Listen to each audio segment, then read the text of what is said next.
teteskan membasahi pipimu.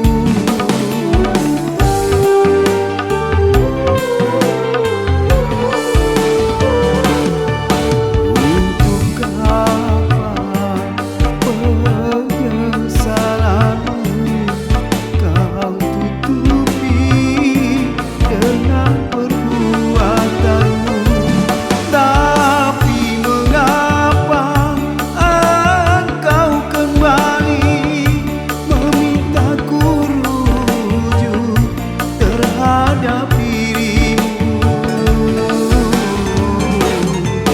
Untuk apa air matamu kau teteskan membasahi pipimu?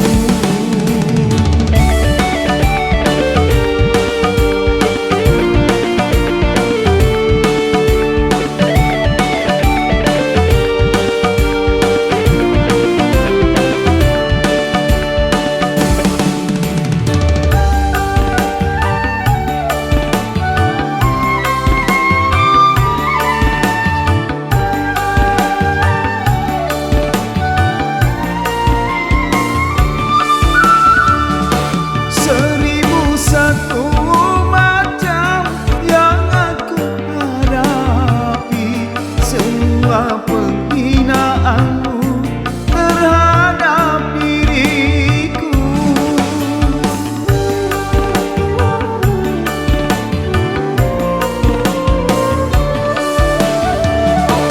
Dulu aku mengalah semua perbuatanmu, tetapi kini aku tak sanggup lagi.